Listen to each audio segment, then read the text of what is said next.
kita sadar.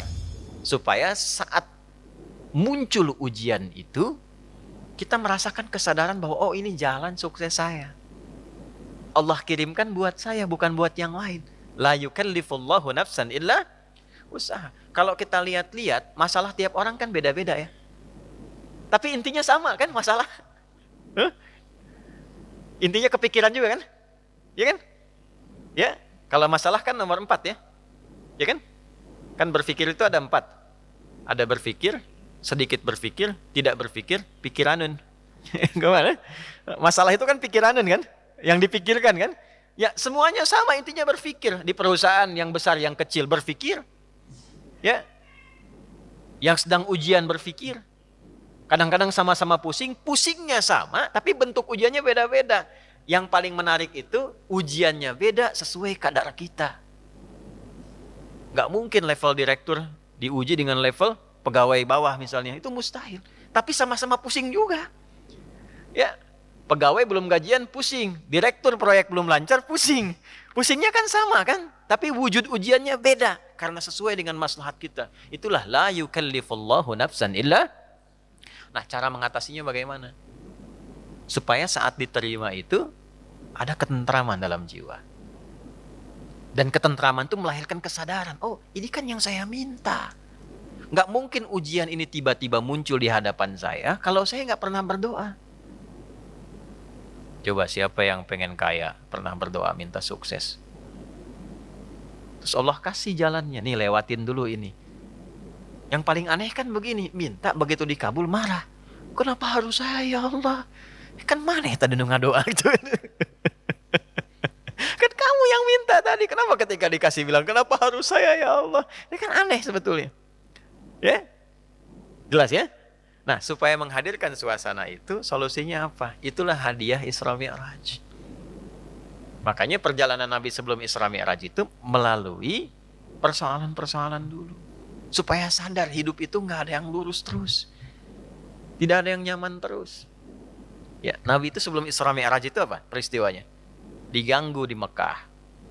Lalu berharap di Taif itu ada pelindung. Karena Taif itu, maaf, secara landscape itu apa ya? Gambaran kotanya itu lebih maju, ekonominya lebih maju, supaya diharapkan orangnya lebih berpendidikan. Jadi begitu datang ke situ disambutnya baik. Ternyata alih-alih baik, nyampe ke Taif, kalau di Mekah dilempar dengan kata-kata, dituduh, dicaci, dimaki.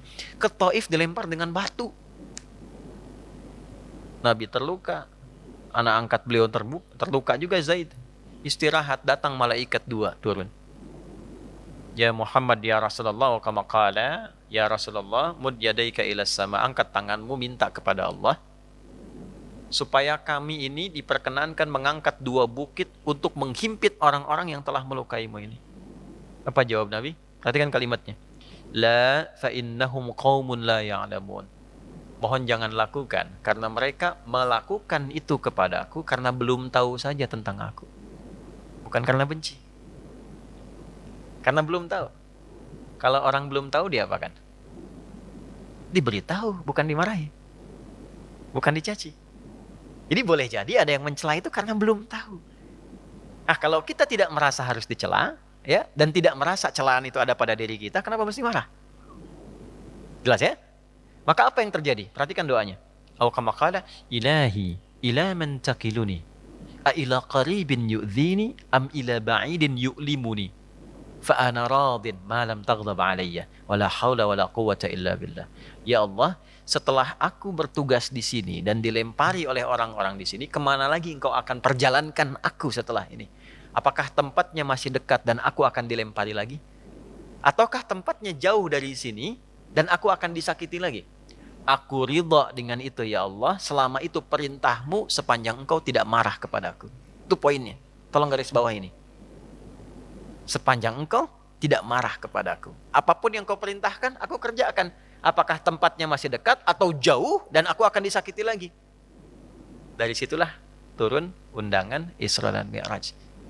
Ternyata bukan cuma di bumi, diperjalankan langsung sampai dengan ke langit. Subhanalladzi asra bi'abdihi lailam minal masjidil haram ilal masjidil aqsa alladzi barakna haulah linuriyahu min ayatina innahu huwas samiul basir. Turunlah peristiwa Isra Mi'raj. Undangan itu turun. Asalnya dari situ.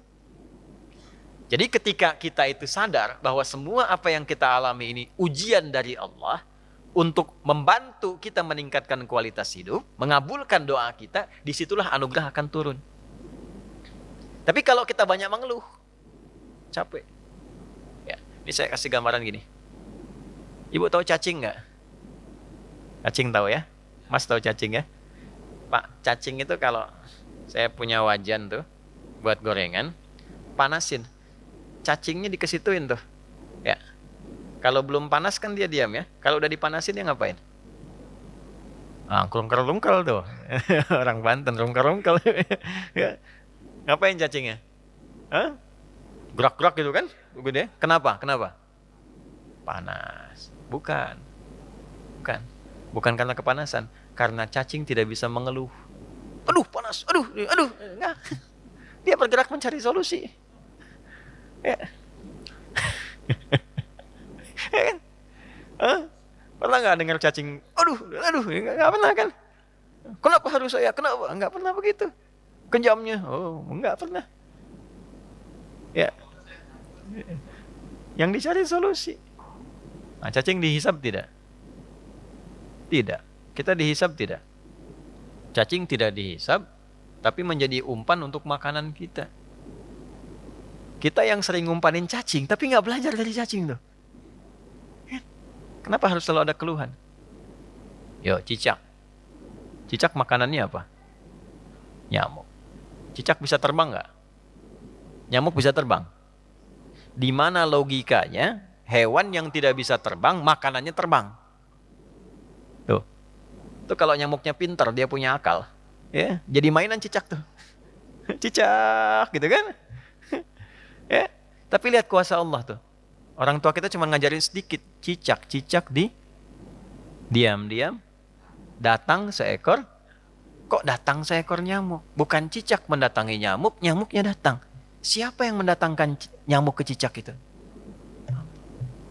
Apa pernah cicak mengeluh? Tidak mengeluh. Nah, itu binatang. Nah, yang mau saya katakan, mengembalikan suasana itu, Nabi sudah mengajarkan dari peristiwa Isra Mi'raj. Tidak ada orang bebas dari ujian.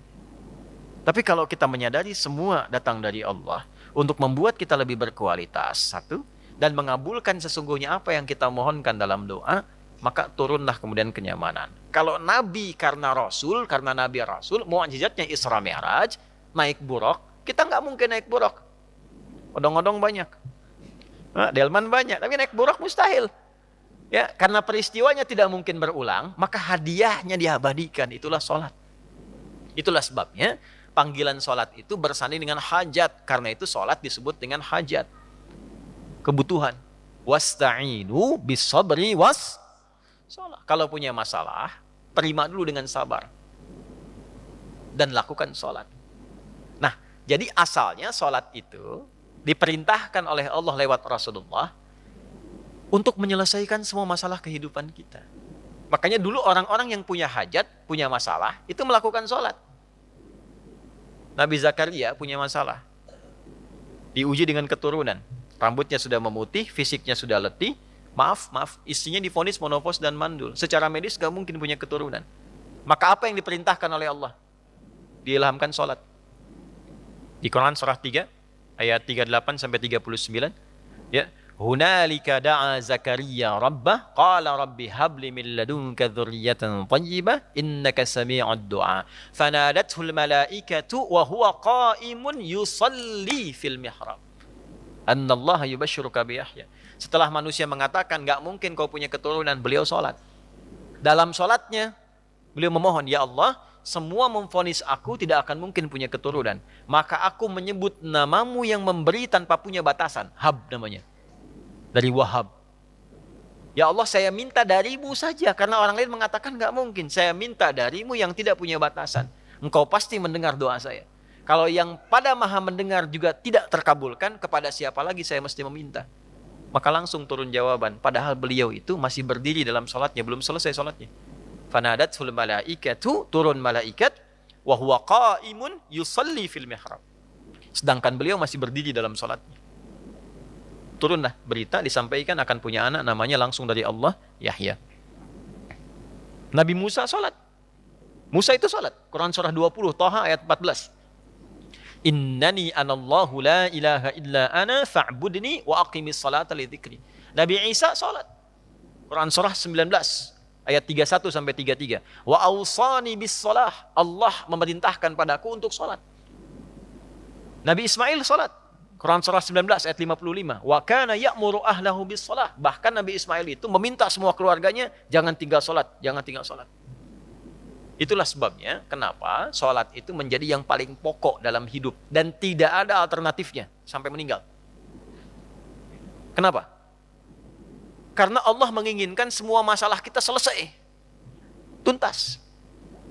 Saat sholat kita minta, rukuk, sujud, selesai masalahnya. Zakat itu wajib kalau ada kewajibannya berlaku. Sampai nisabnya, keluar zakatnya. Tapi kalau belum sampai batasnya, nggak ada kewajiban zakat. Puasa itu wajibnya kapan? Ramadan. Kalau tidak Ramadan, tidak wajib, kecuali nazar. Ya. Dan saat Ramadan pun kalau nggak mampu, masih bisa diganti. Kalau tidak qadha, fidyah. Haji wajib nggak? Kapan? Bagi yang mampu. Tapi sholat, semua berlaku, berdiri. Nggak bisa berdiri, nggak mampu, duduk. Waqu'uda. Nggak bisa duduk, berbaring. Nggak mampu berbaring, isyarat. Nggak mampu isyarat, berkedip. Dengan kedipan selama masih sadar. Nggak mampu berkedip, disolatkan. Kan sudah selesai. Ya. Ya, sampai titik akhir tuh. Ya, sampai titik. Kenapa? Karena Allah tidak menginginkan semua hambanya siapapun punya masalah yang tidak selesai. Duduk punya masalah, selesai. Berbaring punya masalah, selesai. Itu masalahnya. Dan tidak ada orang hidup yang tidak punya masalah. Ini subuh kan baru berapa menit tadi kita lewat tuh? 30 menitan. Ada nggak yang nggak punya masalah sekarang? Nggak ada. Nanti subuh ke zuhur pasti punya masalah lagi. Kalau sholatnya benar, selesai. Itulah asalnya.